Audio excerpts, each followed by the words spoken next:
a man who cursed God so brutally that even hardened sailors were shocked.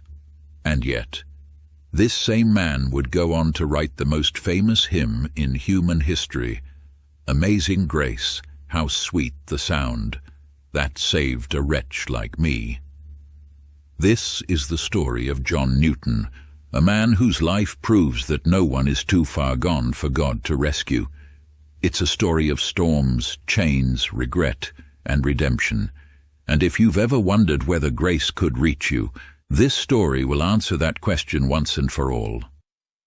John Newton was born in 1725 in England. His mother was a deeply devoted Christian, but she died when John was just 7. His father was a strict sea captain, so at just 11 years old, John was taken out to sea. And that's where his rebellion began.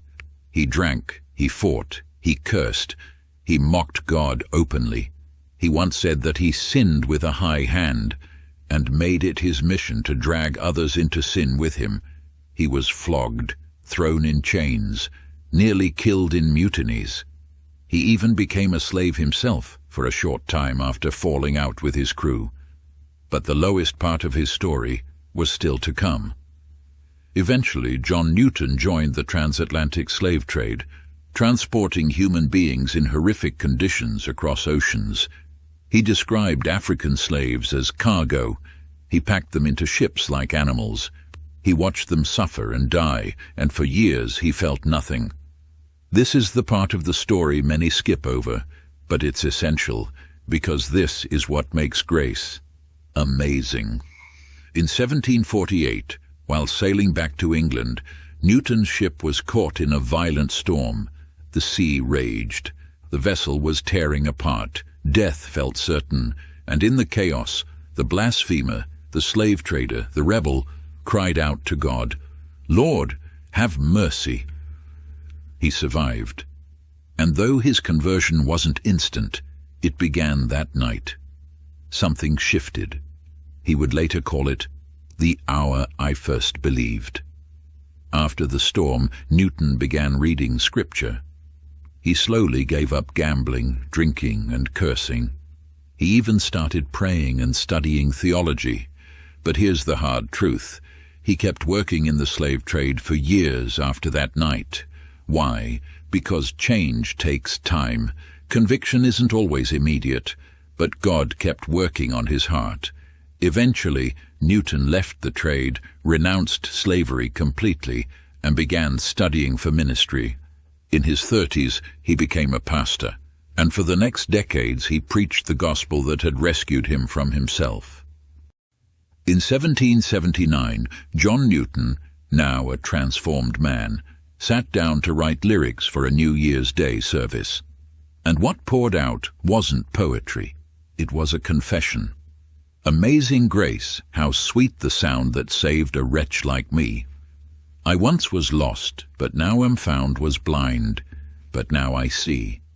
He never imagined the song would leave the church walls, but it did. Today it's sung in churches, stadiums, funerals, prisons. It's been recorded over 7,000 times, and it's reached people in every corner of the earth. But Newton didn't just write hymns. He used his voice to fight the very system he once supported. He mentored William Wilberforce, the British politician who led the charge to abolish slavery in England. And in his final years, Newton published a powerful pamphlet called Thoughts Upon the Slave Trade, where he called himself a former wretch and begged the world to end slavery. His words struck a chord, and in 1807 the British slave trade was finally abolished. Just months later, John Newton died, at peace, forgiven, and free. John Newton's life wasn't perfect. It was messy, slow, full of contradictions, but that's what makes it beautiful. Because grace isn't for the already clean.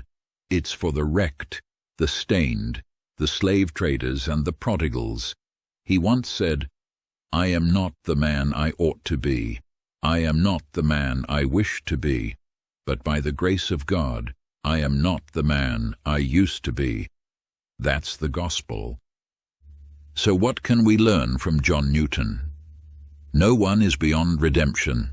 God's grace changes everything, no matter how far you've fallen. You can't rewrite your past, but God can write a new future. You may not be writing hymns or standing before kings, but your story can still echo with amazing grace.